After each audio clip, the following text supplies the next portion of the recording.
জানুয়ারি মাসে ফুটবল খেলতে গিয়ে লিগামেন্ট ছিঁড়ে অপারেশন করাতে হয়েছিল। আল্লাহর রহমতে অপারেশনের পর এখন অনেকটাই সুস্থ আছি। সেজন্য আগের ফিটনেস ফিরে পেতে মাঠে গিয়ে ওয়ার্ম আপ শুরু করলাম। হঠাৎ একদিন ফুটবল খেলার জন্য মাঠে নেমে গেলাম। হ্যালো গাইস, আসসালামু আলাইকুম। অফডে ব্লগস এর নতুন একটি ভিডিওতে আপনাদের স্বাগতম। আজকে দলবল নিয়ে যাচ্ছি ফুটবল খেলার মাঠে। 2024 সালের শুরুর দিকে ফুটবল খেলতে গিয়ে হঠাৎ একদিন আমার সাথে দুর্ঘটনা ঘটে, যেটার ফলে আমার ডান পায়ের লিগামেন্ট ছিঁড়ে গিয়েছিল। পরবর্তীতে বিশেষজ্ঞ ডাক্তারদের পরামর্শে অপারেশন করার জন্য রাজি হই। এই ইনজুরিটার পর আমি দীর্ঘ 6 মাস ভালোভাবে হাঁটাচলা করতে পারি নাই। বর্তমানে এই ইনজুরিটি ইন্টারন্যাশনাল ফুটবলের সবচেয়ে বেশি দেখা যায়। যাই হোক, আল্লাহ যাই করে ভালোর জন্যই করে, সেটা নিয়ে আর মন খারাপ করে তো লাভ নাই। ফুটবলারদের জীবনে ইনজুরি একটা কমন ইস্যু, তারপরে যতটা সেফলি ভালোভাবে খেলা যায় সেটাই ভালো। ভারতের ভিসা নিয়ে জটিলতা থাকার কারণে পরবর্তীতে দেশে চিকিৎসাটা করাতে হয়েছিল। অপারেশনের 3 মাস পর শুরু হয়ে যায় আমার আসল কাজ। ওয়ার্কআউট করে পা ঠিক করার জন্য ভর্তি হয়ে গেলাম জিমে। প্রথম মনের ভিতরে একটা ভয় কাজ করতো, না জানি আবার কোনো সমস্যা হয়ে যায়। পরবর্তীতে পায়ের পজিশন ঠিক হয়ে আসতে শুরু করে।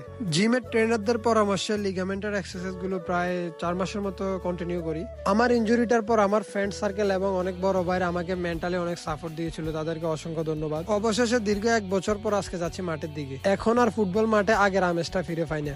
শৈশব কৈশোরে যাদের সাথে সারাদিন খেলাধুলা করে কাটিয়েছিলাম, তারা সবাই জীবিকার তাগিদে দেশের বাইরে। তারপরও আমরা যারা কয়েকজন আছি, তারা ছোট ভাইদের নিয়ে খেলা কন্টিনিউ করে যাচ্ছি। প্রায় 1 বছর পর মাঠে ফেরার কারণে মনের ভিতরে একটা আলাদা এক্সাইটমেন্ট কাজ করছিল। অনেকদিন পর মাঠে ফেরার কারণে সবাই আমাকে দেখে অনেক খুশি হয়। মাঠে নামার আগে ছোট ভাইদের সাহায্যে ভালোভাবে একটু এক্সারসাইজ করে নিচ্ছি। আমি কখনো ভাবি না এরকম একটা মেজর ইনজুরিতে পরে আমাকে খেলাধুলা থেকে বাইরে থাকতে হবে। তারপরও সবার সাথে মাঠে আসছি শুধু একটু আনন্দ ভাগাভাগি করার জন্য। হঠাৎ আমার কুয়েত প্রবাসী বড় ভাই আমাকে বললো আমার সাথে শক্তির পরীক্ষা দে।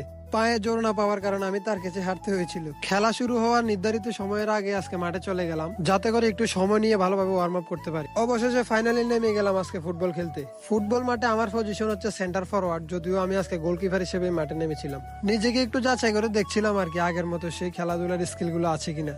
এলাকার ছোট ভাই এবং বন্ধু বান্ধবরা আমাকে অনেক মেন্টালি এবং ফিজিক্যালি সাপোর্ট দিয়ে যাচ্ছিল। আবার যাতে ইনজুরি না হয় সেজন্য একটু কেয়ারফুলি খেলছিলাম। আর গোলকিপার হিসেবে আমার পারফরমেন্স এতটাও খারাপ না। ছোটবেলায় আমি গোলকিপার হিসেবে দাঁড়াতে অনেক স্বাচ্ছন্দ্য বোধ করতাম।